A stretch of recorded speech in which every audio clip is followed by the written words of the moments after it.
माननीय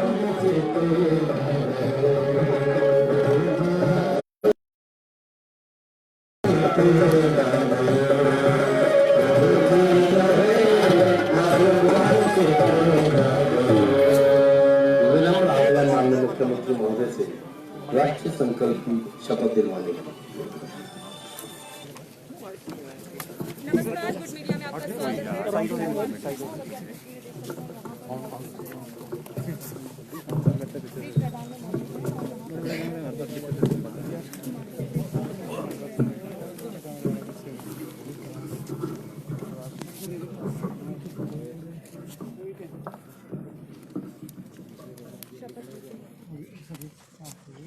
के दोहराएंगे। मैं सत्य निष्ठा से शपथ लेता हूँ कि मैं राष्ट्र की एकता, अखंडता और सुरक्षा को बनाए रखने के लिए स्वयं को समर्पित करूँगा और अपने देशवासियों के लिए यह संदेश फैलाने का भी भरसक प्रयत्न करूंगा। मैं यह शपथ अपने देश की एकता की भावना से ले रहा हूँ, जिसे श्रीमती इंदिरा गांधी की दूरदर्शिता एवं कार्यों द्वारा संभव बनाया जा सका। मैं अपने देश की आंतरिक सुरक्षा सुनिश्चित करने के लिए अपना योगदान करने का भी सत्य निष्ठा से संकल्प करता हूँ। राष्ट्रीय एकता दिवस को लेकर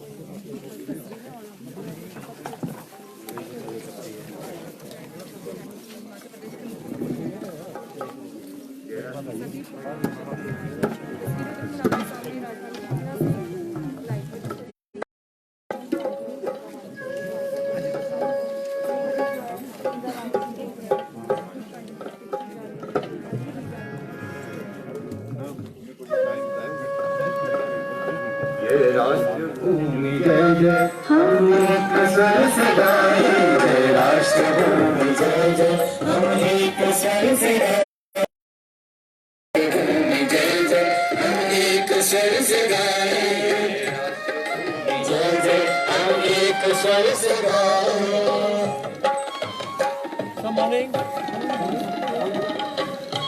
तो शिमला के रिज मैदान की तस्वीरें आप देख रहे थे,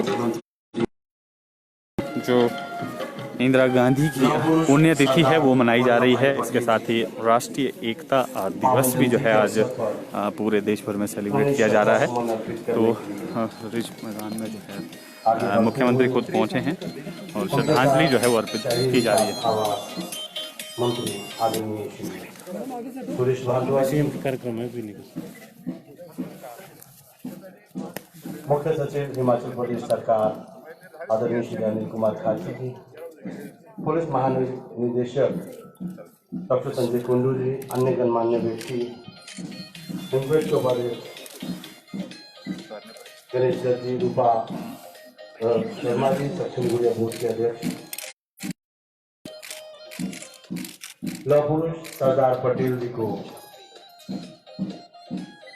श्रद्धा सुमन अर्पित कर रहे हैं महापौर शिमला नगर निगम सत्या कांडू जी,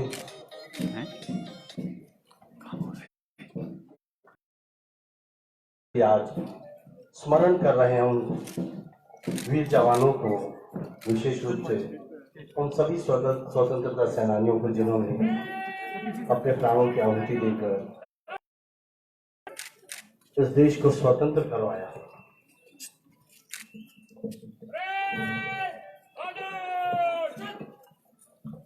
राष्ट्र ध्वज के लिए माननीय मुख्यमंत्री महोदय ध्वजारोहण के लिए जाते हुए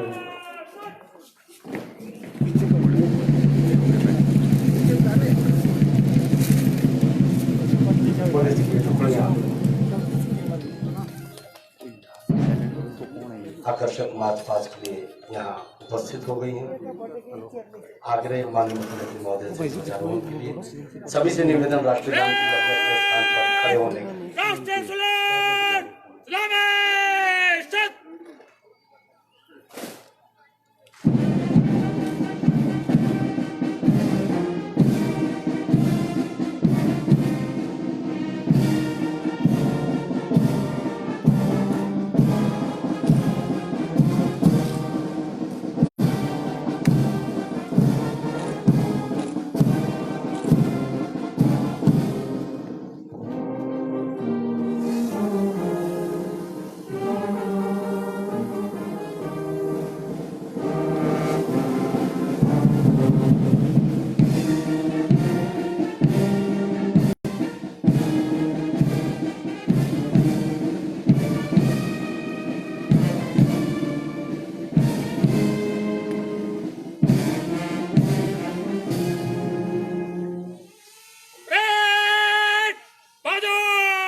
विनम्र आग्रह मंत्री महोदय से राष्ट्रीय एकता की शपथ दिलवाने के लिए आप सभी से निवेदन शपथ ग्रहण करने के लिए।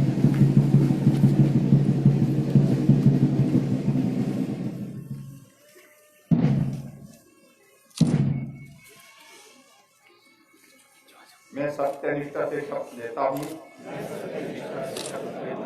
कि मैं राष्ट्र की एकता अखंडता और सुरक्षा को बनाए रखने के लिए स्वयं को समर्पित करूंगा और अपने देशवासियों के लिए यह संदेश फैलाने का भरसक प्रयत्न करूंगा। मैं यह शपथ अपने देश की एकता की भावना से ले रहा हूँ जिसे सरदार वल्लभ भाई पटेल की दूरदर्शिता एवं कार्यों द्वारा संभव बनाया जा सका। मैं अपने देश की आंतरिक सुरक्षा सुनिश्चित करने के लिए अपना योगदान करने का भी सत्यनिष्ठा से संकल्प करता हूँ।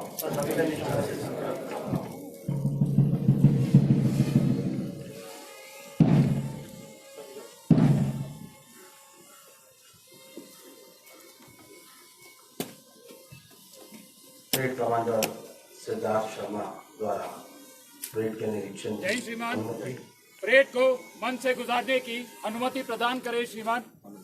जय हिंद श्रीमान।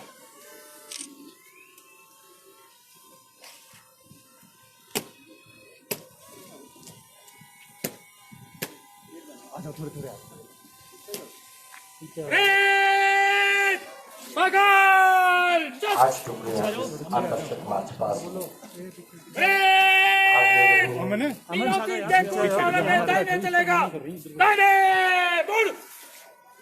पुलिस विभाग की ये टुकड़ियां राष्ट्रीय एकता अखंडता एवं सुरक्षा के लिए पुलिस हमेशा अपना सहयोग प्रदान करती है।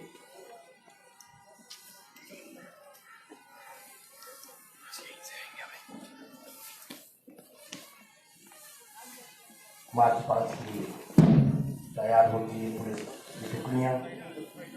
कोरोना संक्रमण काल में आवश्यक निर्देशों का पालन करके मास्क लगाकर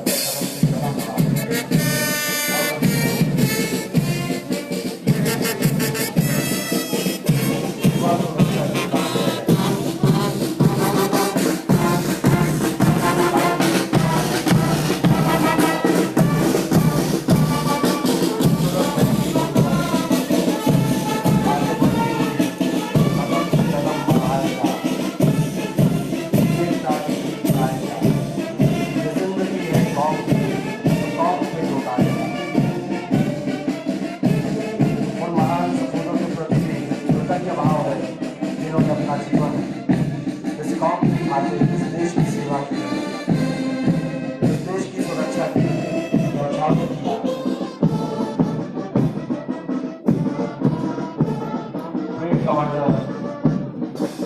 सिद्धार्थ शर्मा की अगुवाई में टुकड़ियां सलामी मंच की ओर बढ़ रही हैं।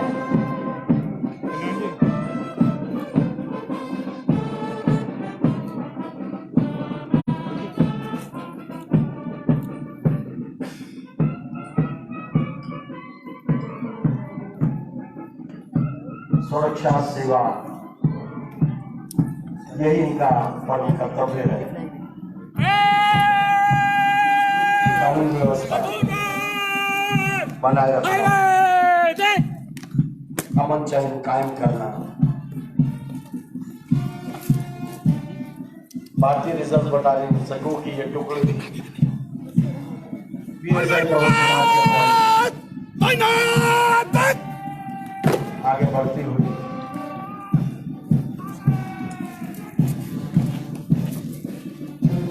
फिर IRB मंत्री ये महिला सदे कदमों के साथ अनुशासन का परिचय देते हुए सलामी मंच से गुजर रहे हैं। जिला पुलिस PSI गगन की अगुवाई में, जैसा कि मैंने पहले भी कहा, मुझ पर मास्क लगाकर कोरोना से बचाव का संदेश देते हुए हमारे पुलिस के जवान पुलिस का जो बैंड ऐसा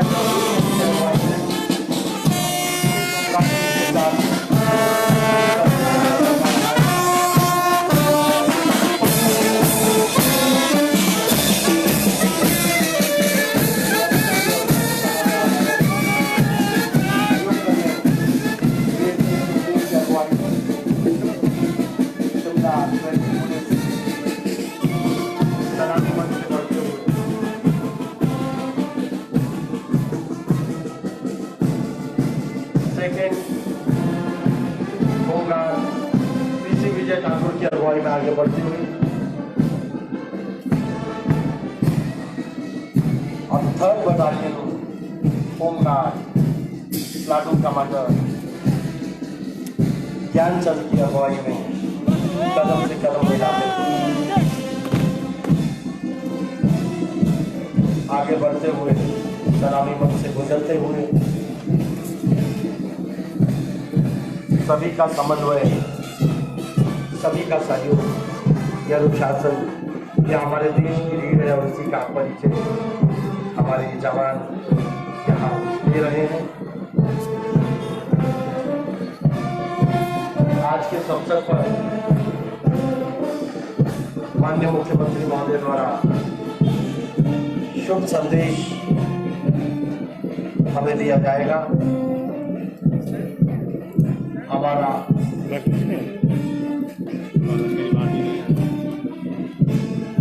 विनम्र आग्रह माननीय मुख्यमंत्री महोदय से हम सभी का मार्गदर्शन करने की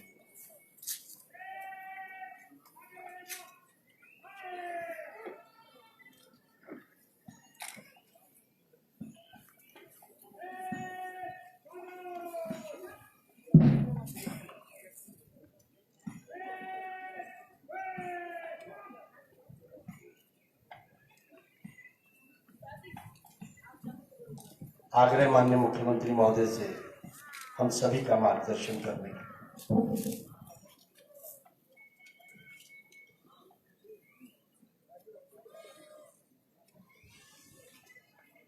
आज के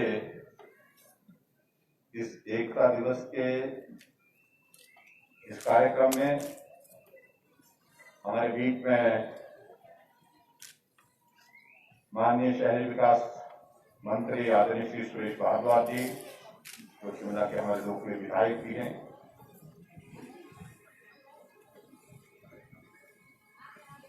शिमला की महापौर सत्या कौंडा जी, हमारे बीच में श्री गणेश दत्त जी, रूपा शर्मा जी, रवि मेहता जी,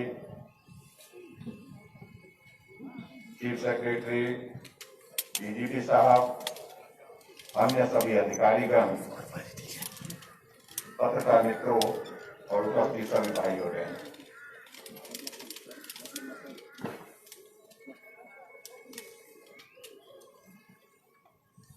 आज का ये दिवस बहुत महत्वपूर्ण है हमारे राष्ट्र के लिए। एक तरफ तो आज एकता दिवस के रूप में हम सरदार वल्लभ भाई पटेल जी की 145वीं जयंती मना रहे हैं और आज के ही दिन भारत की पूर्व में प्रधानमंत्री रही श्रीमती इंदिरा गांधी जी की पुण्यतिथि भी है, संविधान दिवस है उनका। और इस दिन को हम उनके इस पुण्यतिथि का अवसर पर संकल्प दिवस के रूप में मनाते हैं। और उसी प्रकार से ये भी हमारे लिए प्रसन्नता का विषय है कि आज महर्षि वाल्मीकि जी की भी जयंती है। 3 महापुरुष जिनका हमारे समाज के लिए, हमारे राष्ट्र के लिए बहुत बड़ा योगदान रहा है, एक साथ स्मरण करने का ये अवसर है। उनके योगदान को जिस रूप में भी राष्ट्र के लिए वो मिला है, हमारे समाज के लिए मिला है, जो बहुत उपयोगी रहा है, उसको भी मुझे लगता कि आज ये स्मरण करने का हमारे लिए सुनहरा अवसर है।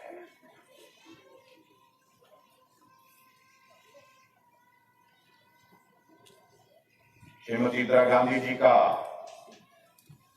बलिदान राष्ट्र के लिए स्मरण किया जाता है, क्योंकि आतंकवाद के खिलाफ लड़ाई लड़ने में जिस प्रकार से उन्होंने भूमिका निभाई और अंततः ऐसी परिस्थितियों में उनको अपना बलिदान भी देना पड़ा देश के लिए, और उस बलिदान को भी आज के इस अवसर पर हमको स्मरण करना चाहिए, उनके योगदान को भी स्मरण करना चाहिए। महर्षि वाल्मीकि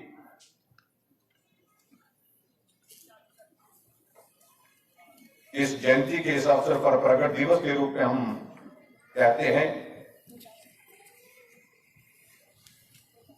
मैं प्रदेश के सभी प्रदेशवासियों को हार्दिक शुभकामनाएं देता हूं इस अवसर पर, और महर्षि वाल्मीकि के महान विचारों से जो हमारे करोड़ों लोग, लाखों लोग जो है वो प्रेरित हुए, उनको भी आज के इस अवसर पर स्मरण करने के जो है एक हमारे पास एक ये अवसर है।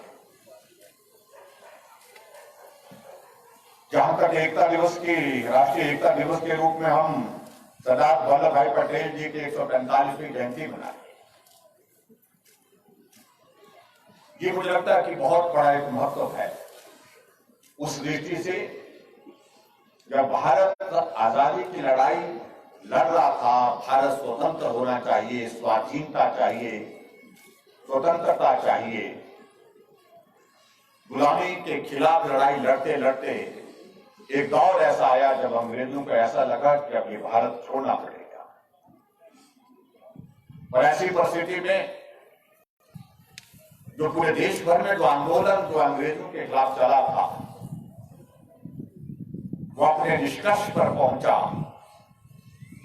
भारत स्वतंत्र हुआ 1947 को, और उसके बाद भारत की अपनी सरकार बनी, राष्ट्र की अपनी सरकार बनी, नेहरू जी प्रधानमंत्री बने, और सरदार वल्लभ भाई पटेल जिनकी आज 145वीं जयंती है, 31 अक्टूबर को इस दिवस को हम मनाते हैं। उनके पास बहुत महत्वपूर्ण जिम्मा गृह मंत्री का दिया गया था, और ऐसी परिस्थिति में अंग्रेजों को यह लगता था कि इस राष्ट्र को, इस भारत को हम छोड़ जा रहे हैं। भारत को स्वतंत्रता तो मिल गई, भारत एक अपने राष्ट्र के रूप में अपना इतिहास शुरू करने जा रहा है, लेकिन उसके बावजूद भी उनको पूरा ऐसा लग रहा था कि लंबे समय तक नहीं चलेगा। और उसकी सबसे बड़ी वजह थी क्योंकि भारत में उस वक्त जो है वो छोटी छोटी रियासतें थी, लगभग 562 रियासतें थी। उन रियासतों को एकजुट होकर करना, भारत के साथ विलय करना, ये बहुत कठिन काम था, जटिल काम था, जिनको अंग्रेजों को लगता था ये काम करना संभव नहीं है। देश के पहले प्रधानमंत्री नेहरू जी ने ये काम जो है सरदार वल्लभ भाई पटेल जी के जिम्मे सौंपा। और सरदार वल्लभ भाई पटेल जी को लौह पुरुष के रूप में जाना जाता है। औलादी इरादे के मजबूत नेतृत्व के रूप में उनको जाना जाता था। मुश्किल काम था, कठिन काम था, लेकिन उसके बावजूद भी सरदार वल्लभ भाई पटेल जी ने इसको बहुत बखूबी निभाया। और 562 से ज्यादा जो रियासतें इस भारतवर्ष में थी, छोटी छोटी रियासतें जो आपस में लड़ती थी, भारत में कुछ रियासतें मिलना चाहती थी, कुछ रियासतें नहीं मिलना चाहती थी। और शक्ति का परिणाम उनके नेतृत्व में ये हुआ, आखिरकार उन रियासतों को भारत का हिस्सा बनना पड़ा। और भारत का हिस्सा बन करके इस भारत में शामिल होकर के वल्लभ भाई पटेल जी को जाना जाता है लौह पुरुष के रूप में। मजबूत औलादी इरादे के व्यक्तित्व, मजबूत इरादे के नेतृत्व, जो निर्णय करने की क्षमता रखते थे। और इसीलिए आज पूरे देश भर में अगर हम इस बात को कहें, स्वतंत्रता हासिल करने के लिए बहुत सारे लोगों ने योगदान दिया, बहुत सारे लोगों ने अपना बलिदान दिया, लेकिन उसके पश्चात इस भारत के निर्माण में, आजाद भारत के निर्माण में जो स्वरूप हम अपने सामने आज देख रहे हैं, इस स्वरूप को हमारे सामने ठीक प्रकार से लाने के लिए जो है आदरणीय सरदार वल्लभ भाई पटेल जी का बहुत बड़ा योगदान था। स्वतंत्रता के आंदोलन में उनकी भूमिका महत्वपूर्ण रही। 1928 में गुजरात में जो किसानों का आंदोलन जो था, इसमें सबसे